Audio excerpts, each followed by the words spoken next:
Hello, everyone, and welcome to this launch event for the World Global Bioenergy Statistics Report. We're just going to wait a couple of minutes for people to start joining the session. So please, let's wait a little bit more until we start.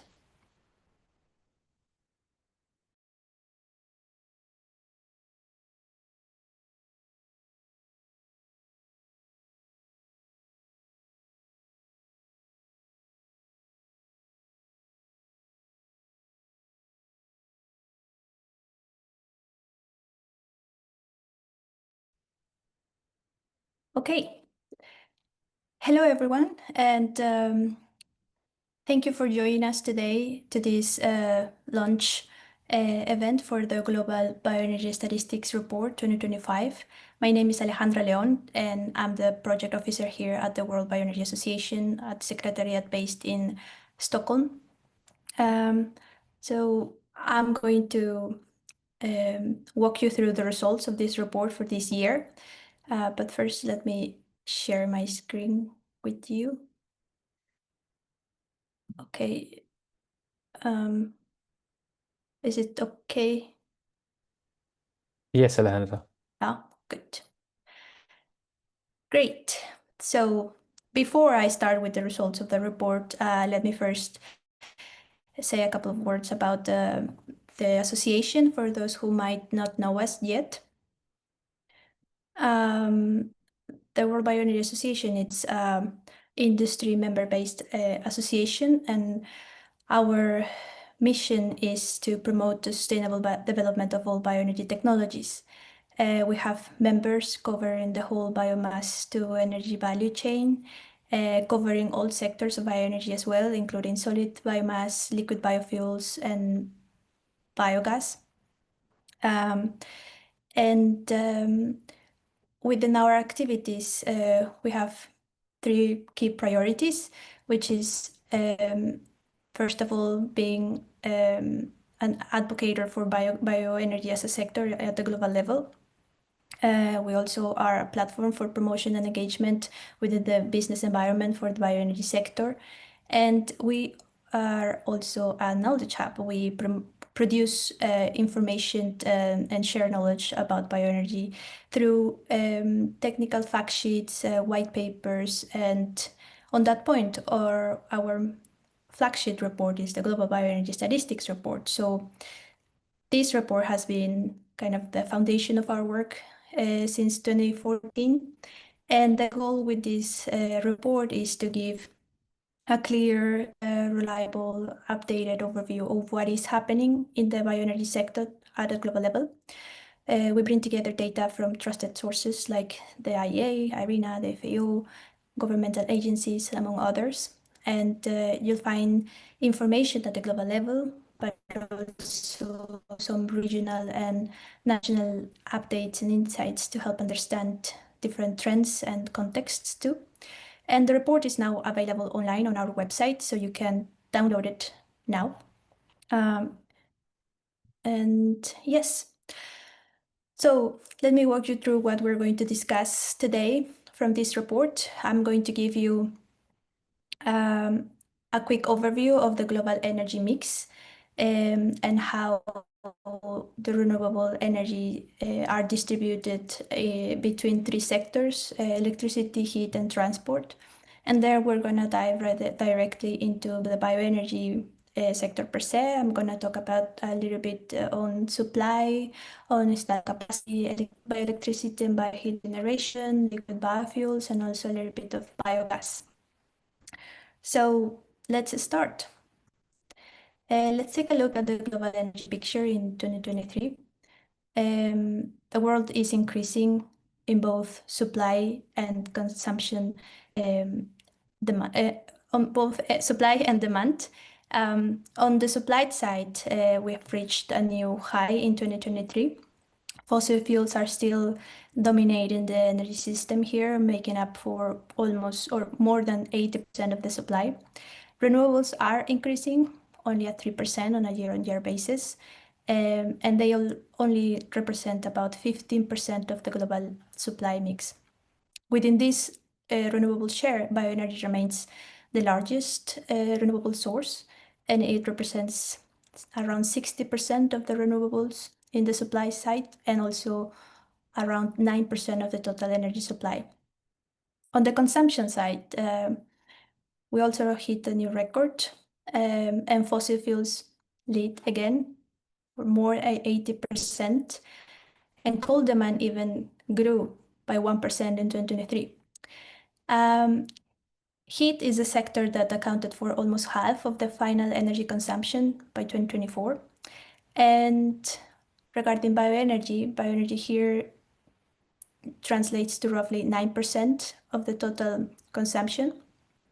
And out of those 40 exajoules that bioenergy represents, 19 exajoules is consumed through the traditional uses of biomass for cooking or heating. So it's only about 4 to 4.5% of the total energy consumption that it's modern bioenergy use. So what I tried to say with these numbers is mainly two things. First is to how the world's reliance on fossil fuels is still deeply rooted, and even though renewables are expanding and growing. And second, that bioenergy is still, it is the largest renewable source in the mix today, but modern bioenergy's potential is still far from fully realized, as we will see along this presentation. Now let's take a closer look at how renewables are distributed across electricity, heat, and transport. In 2024, electricity generation from renewables reached around 32% of the total output, and that meant a 10% increase from 2023. Asia here is the main player, contributing around half of the renewable electricity around the world. And although hydropower is the largest source in electricity generation, solar is the one that grows the fastest than any other technology. Only Asia drove around 62% of the increase from year to year.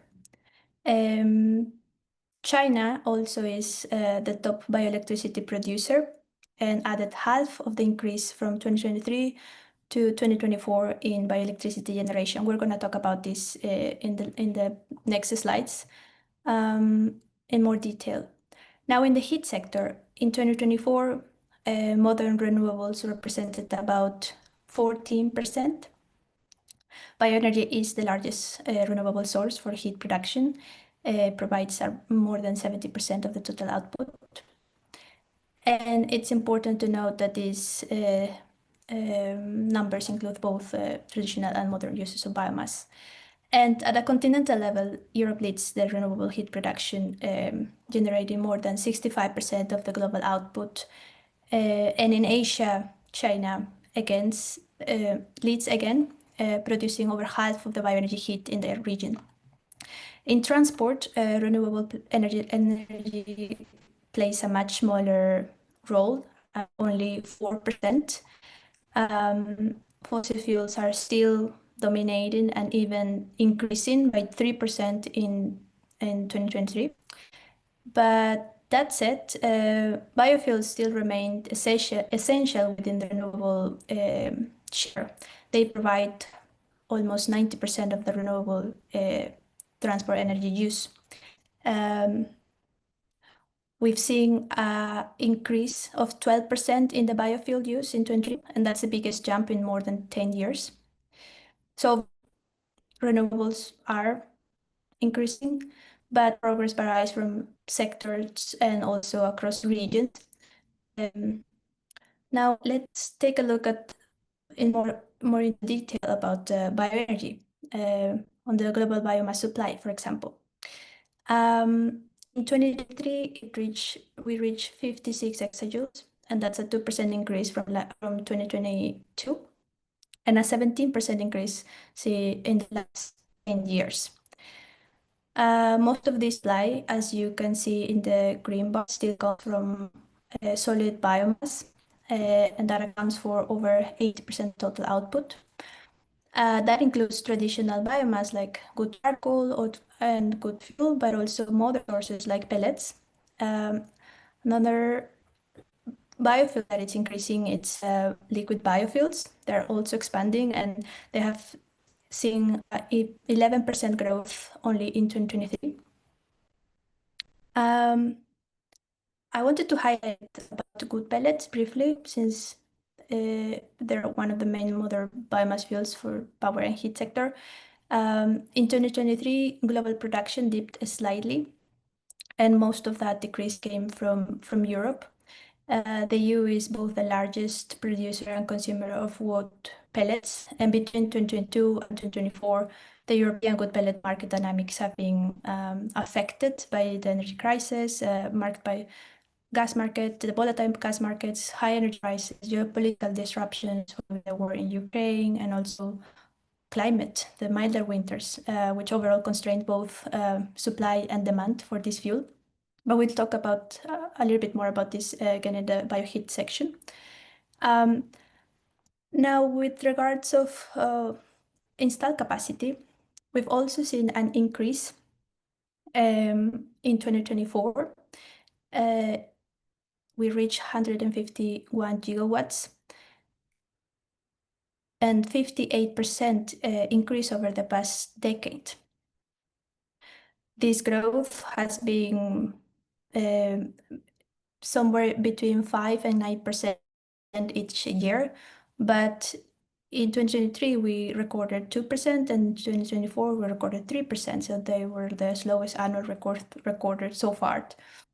And that's mainly because of Asia. Asia remains the leading region here, and they have nearly tripled its capacity over the last 10 years, mainly driven by China, India, and Japan.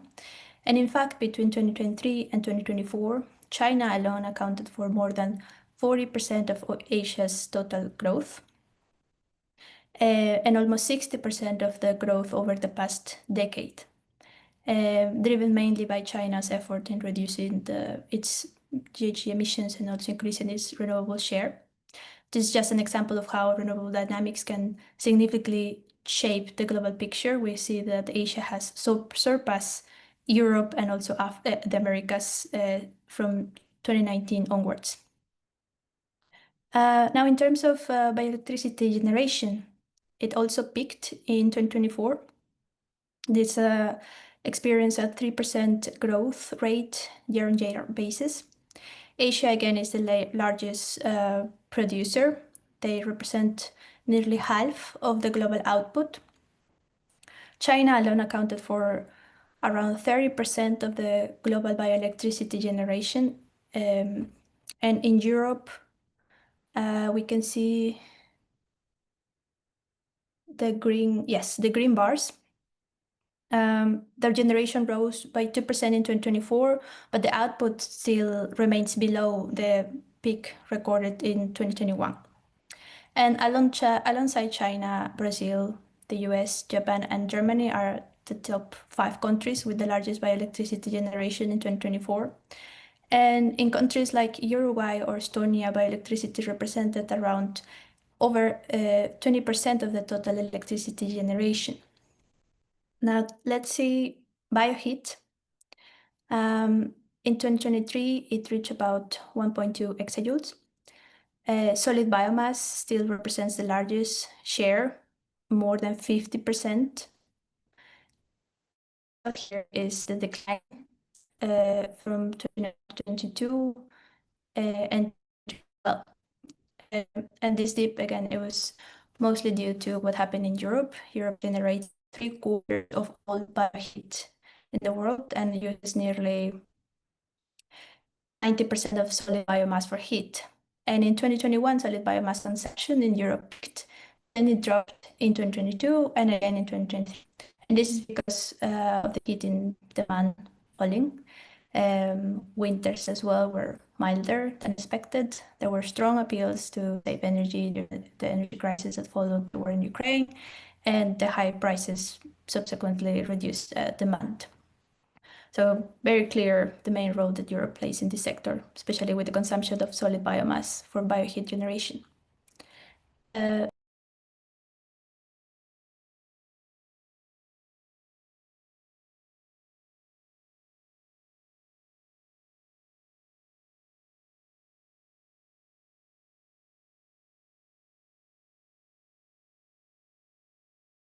Hello?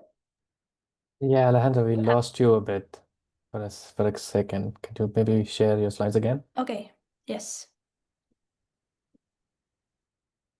Sorry. Can you hear me now and Yep. see my slides? Yes, we can. Go ahead. Okay.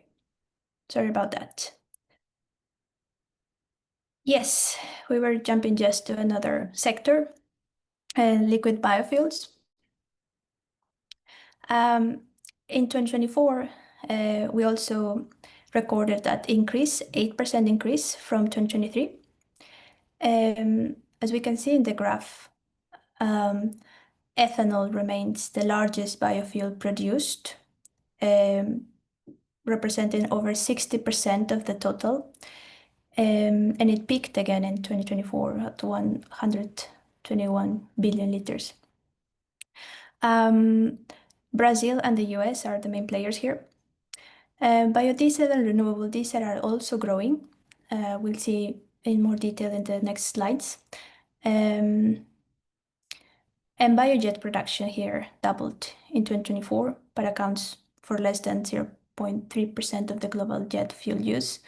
So we'll see in the next slides about the first three liquid biofuels more in detail and what's development on those sectors.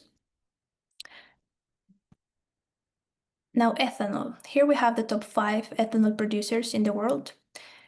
We can see clearly that the US and Brazil are the major players, and they both represent over 80% of the global output, and each of them have been growing 4% on a yearly basis. Only in Brazil, ethanol consumption surged by 30% in 2024, and it's expected to increase even more in a couple of years because of the E30 that has been implemented from this year onwards.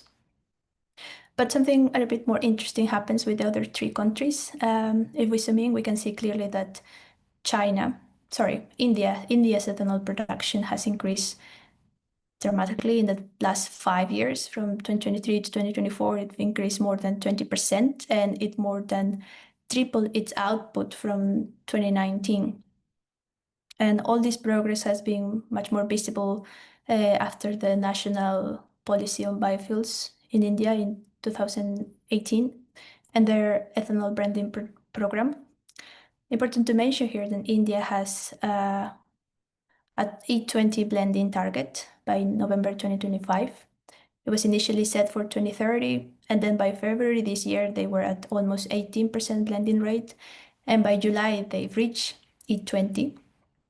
Now, in contrast, we can also mention the case of China's ethanol sector.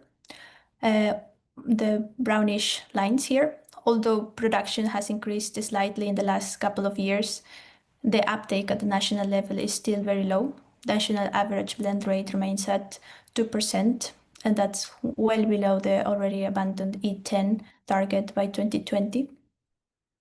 Now let's see biodiesel. This is the second largest liquid biofuel produced, and it's also in the rise. It peaked in 2024. The largest producer here is Indonesia. They have the largest blending at B40, fully implemented by March this year, and they're already targeting B50 in the coming years. In Brazil, biodiesel production has also increased by 2024 by 20%, mainly driven by the implementation of their B14 mandate in March last year. And in August this year, they have also increased to B15, which will also raise the production demand for the upcoming years. With China, production of biofuels decreased by 18% in 2024. After peaking production in 2023, we focused on the purple bars here. And this is the result of the EU anti-dumping duties on Chinese biodiesel exports, starting from August last year and now ranging between 10 to 35% duties. And important to note that SAF is excluded from this measure. It was biodiesel and also renewable diesel. And on that note, renewable diesel, it also continues to grow. We've seen it 20 billion liters in 2024. And this is mainly driven by the US production. Currently, the US produces around 65% of the global output and has increased by 3 times its renewable diesel production since 2019. In the EU, the EU represents around a quarter of the global production, and the Netherlands only putting out around 30% of the regional total. China's output has also been seeing a decrease in 2024 because of this, impacted by these EU anti-dumping duties that has also weakened the export demand for China. Now, on the biogas sector, we can see that biogas in the last 10 years has been slightly increasing.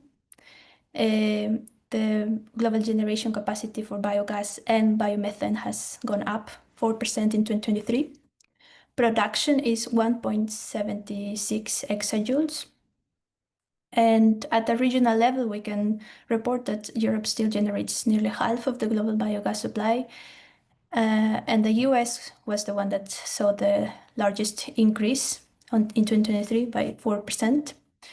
And in the graph, we can also see India in the light blue bars that has jumped from 27 to 28, the increase in biogas supply, and that's mainly because of the initiatives like Govardhan or Satat scheme that help establish ecosystems for biogas production. And although progress is still limited, it has definitely sparked interest for future scale-up.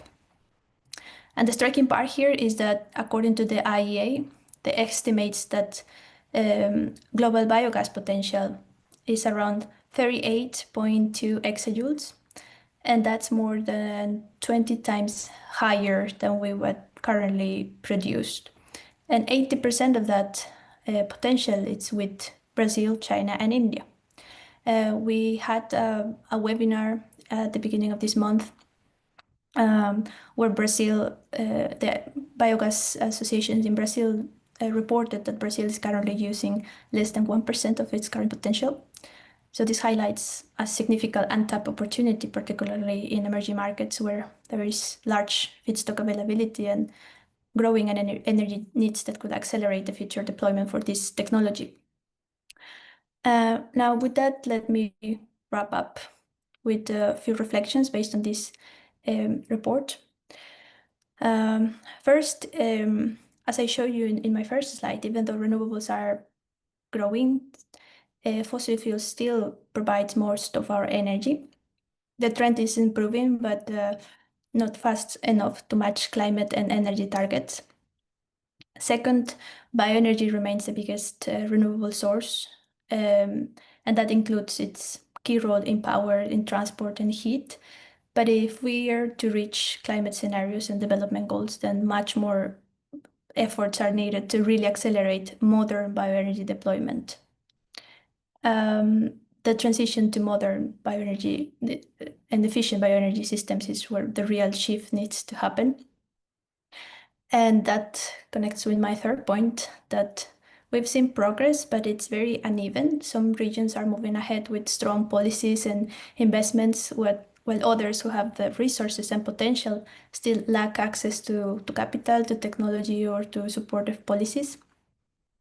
And expanding modern bioenergy in those regions could not only deliver both climate and development benefits, which we already know, but also could determine whether bioenergy scales globally in a more just and inclusive way. And finally, the recognition that bioenergy can offer flexibility and versatility across sectors and contexts is essential. Policies that can set clear pathways with blending mandates or public investment or sustainable feedstock management programs and incentives not to only increase the uptake of modern bioenergy, but also reduce emissions, will steer uptake of modern renewable sources and development in this sector. So that's it. Thank you. I'll stop sharing my slides here.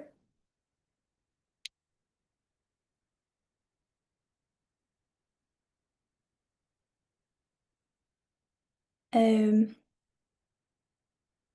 Great. I just need a second to check the chat because I haven't been able to see the chat.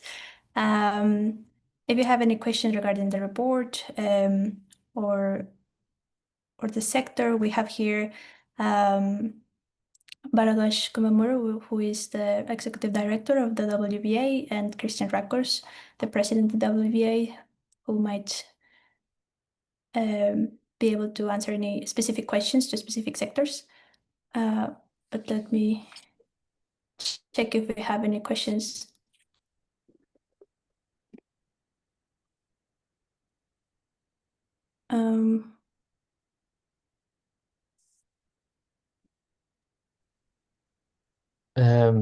Alejandra, yes. Yes. No, I've been going through the chat, and I think the only first initial question was actually about the slides, if they're available Oh, after the presentation. So you can answer that maybe. yes. Yeah, we can make the slides available. But I Uh, think it also is important to note that the report it's available now on the website. So most of this information it's been taken from the report. So suggest checking the report for much more complete overview of the information. I see questions are slowly coming up now, but just to maybe we can give them a couple of minutes as people start asking questions. I can just jump in a bit, just introduce myself. My name is Bharadwaj Kumamuru. I'm the director for the association. 11 years back in 2014 is when we published the first statistics report. It was a very original first attempt at a global report that looked at the international development of bioenergy.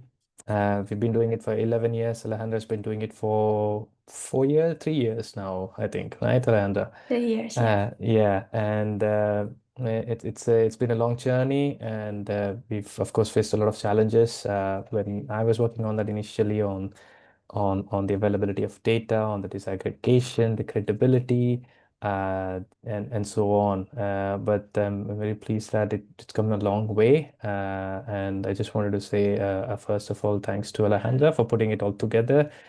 From my side, I just had a couple of questions. One is on the challenges that you've seen in putting together that report. I know some that when I was working on, what do you think were some of the challenges that you saw in putting together that report? And secondly, I've been seeing the people joining in. There's someone who's joining in from Australia, and then someone from your home country of Peru. So it's a very international audience that we see. So the second question is uh, where do you see the role of the participants that are joining in? How can they contribute in helping us put together this report? Um, Two questions from my side, and maybe then you can go on to the questions that have been coming up now. Yes, thank you. Well, putting this report together is always a big task because we work with different data sources, and bioenergy sector is so big and so distributed between different type of fuels, technologies. So we have solid biofuels, liquid biofuels, biogas. So that makes the whole data collection a bit tedious. And some countries publish detailed data, others don't. So we need to cross-check to validate and also to fill gaps whether possible and whether available as well to make the results consistent and a little bit as complete as possible. Um, and yeah, it also takes time to make sure that the information we present it's easy to follow and up to date and useful for different audiences.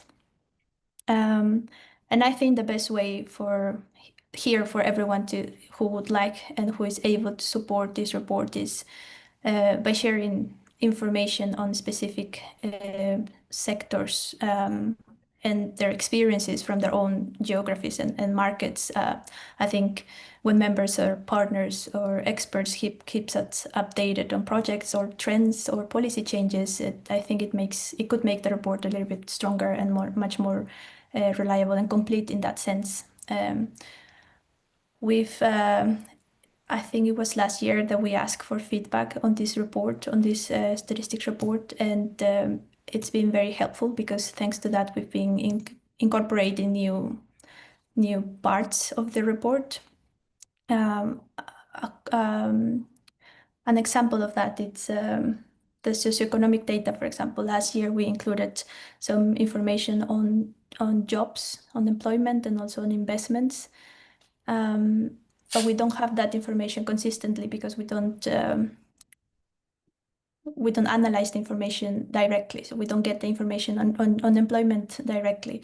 So keeping a database on that around the world will be definitely very useful to have it at a global level.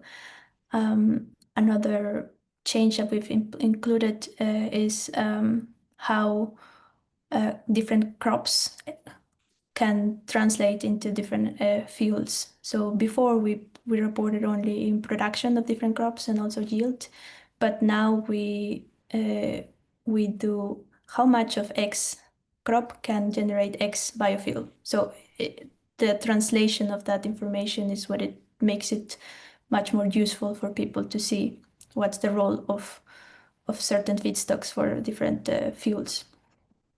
So yeah, that's what I think.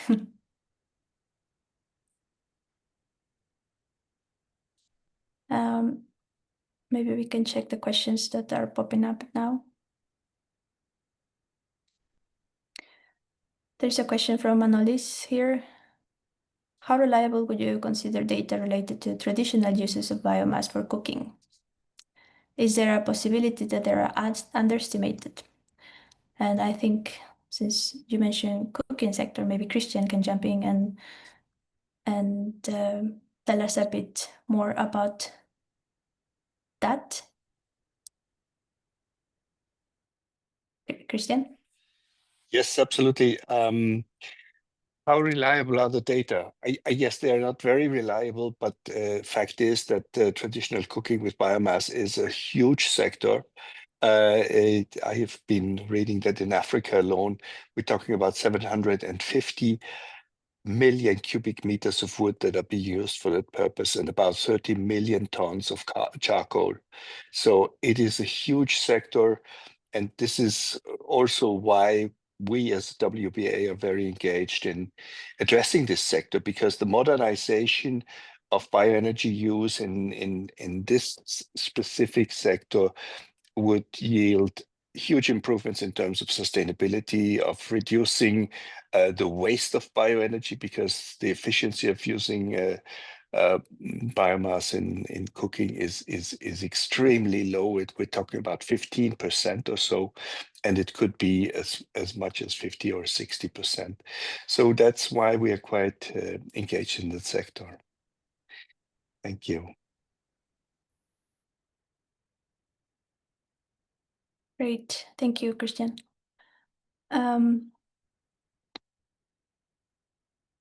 Another question. Paradash, would you like to take some?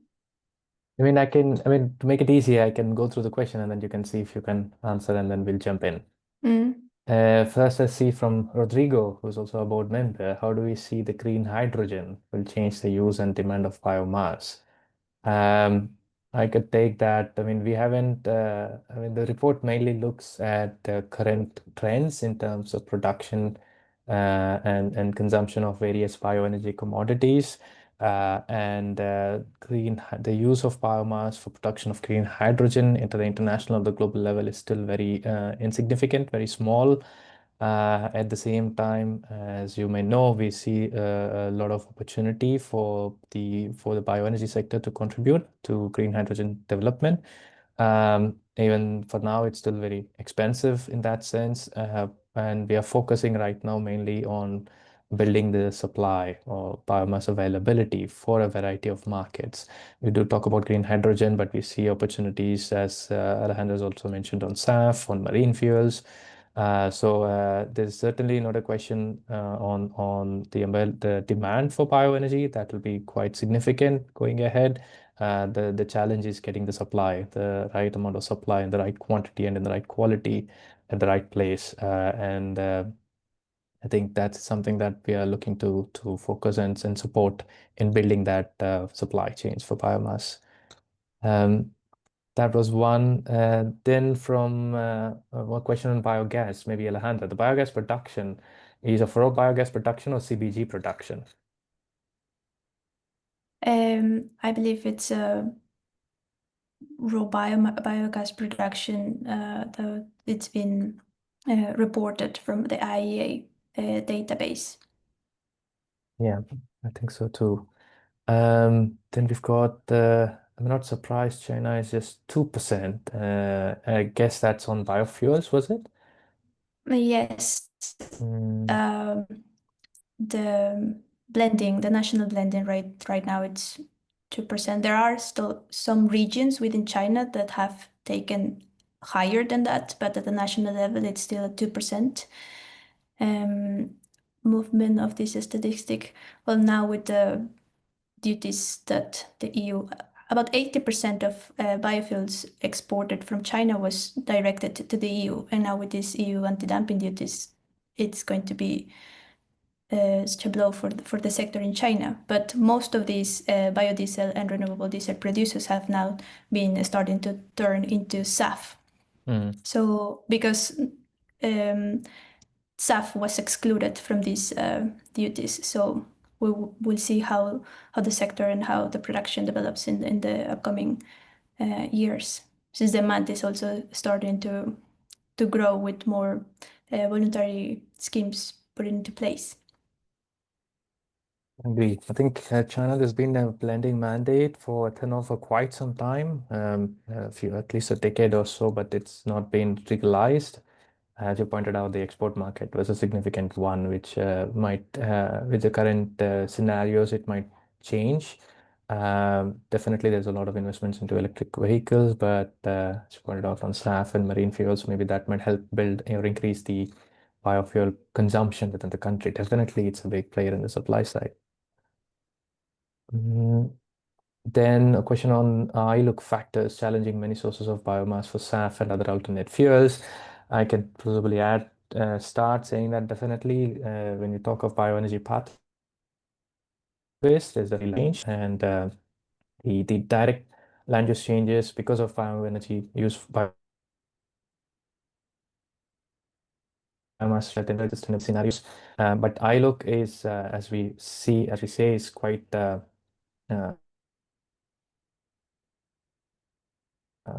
it's very sensitive in terms of its assumptions that are used for ILUC considerations. So it can vary significantly. And there's still a lot of work that needs to be done to have a credible and clear methodology for estimating the ILUC impacts for biomass to energy. So until then, we feel that the current existing safeguards that exist for biomass to energy are quite significant. And that do consider the impacts on land and other environmental factors.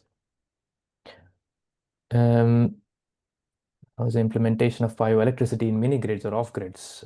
What's the best model in applying for that? Alejandra, we haven't considered, I guess, the off grids or we haven't separated off grids to our main No, grid applications for bioenergy, right? no, we haven't.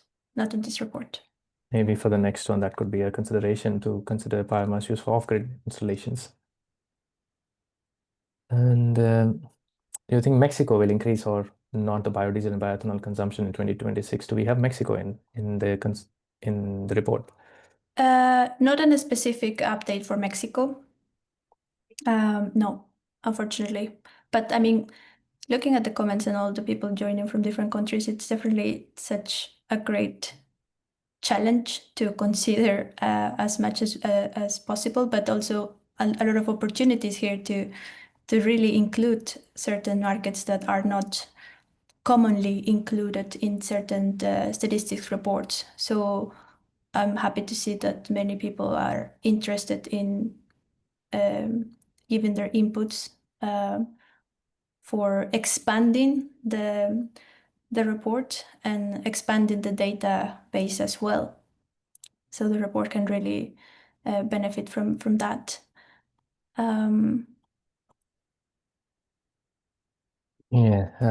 Can I see an interesting question? Will we be including SAF biofuel specifically in the future as blend targets are ramping up? Do we see, because you've been working on that for a couple of years now, you see that could be a significant section for our report going ahead?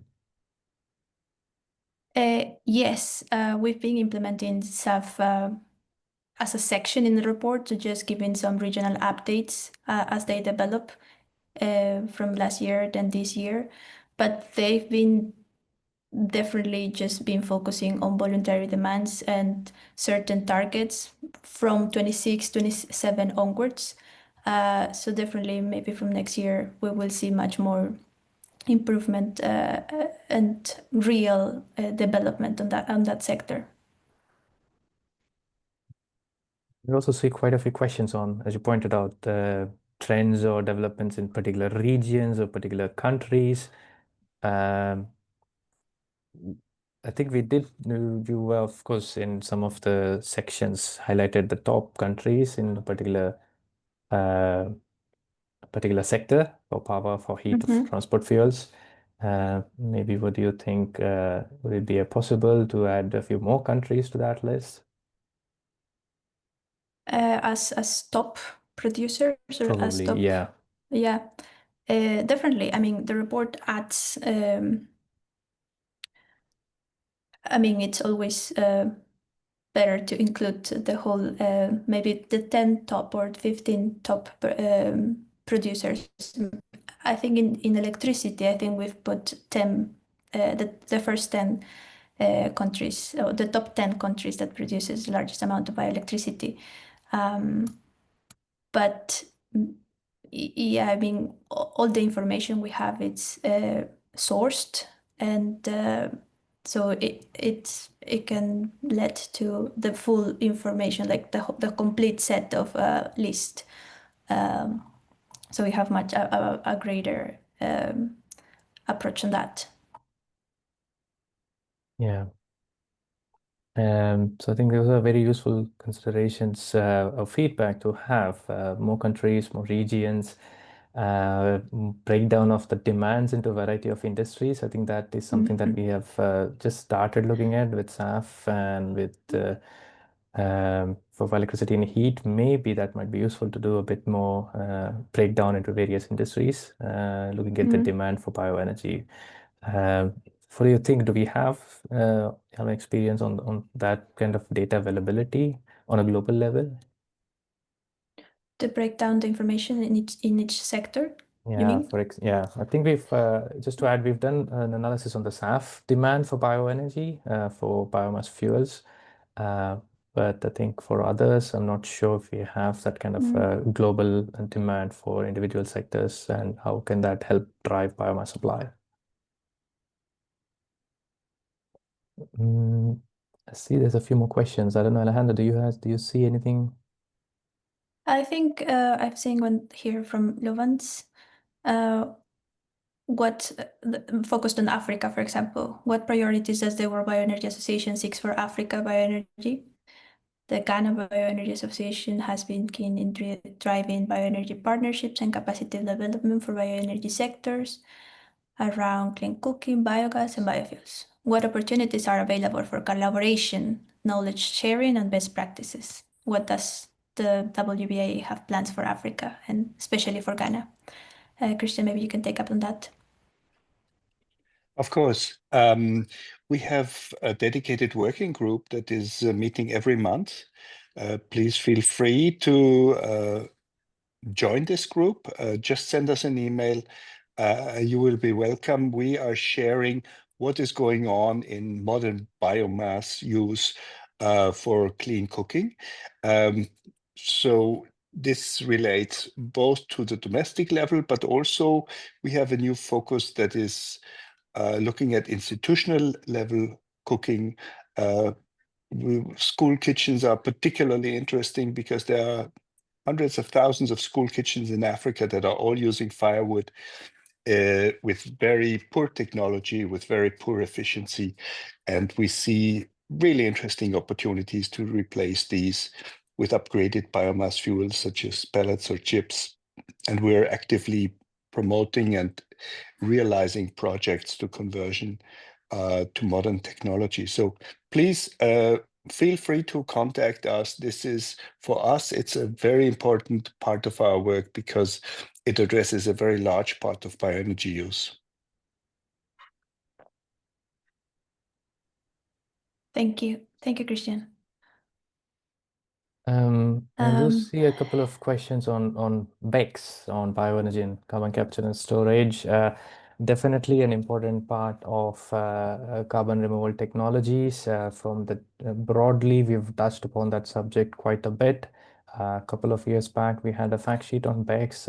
I think last year we did one webinar on carbon removals and opportunities for the bioenergy sector, which looked not just for the power or heating, but also for liquid biofuels. There's definitely a few interesting projects that are happening in the UK, in the EU, but also in the US. How does that translate into affecting the current biomass supply and demand? It's still too early to say. It's still a very small sector compared to the overall bioenergy supply and demand. So we're still monitoring the impact, and we'll maybe in the next report that could be something to consider as well, Alejandra, to have a section on the existing projects on BECCS and how does that support the supply and demand of bioenergy. Yes, definitely. We had a section on BECCS last year on certain developments and updates on projects. But definitely we could include that on the next issue. Okay, well, there's still a lot of questions, but maybe we can take them over mail. We have the registrations and the names here, so we can just take it to a close. And thank you so much for joining us today to this lunch. We're so happy to see so many people from different regions and so interested in the report and in collaborating as well. So yes, see you next time, and we'll come back with some answers to you. Thank you so much. Thank you. Bye-bye. Thank you. Bye.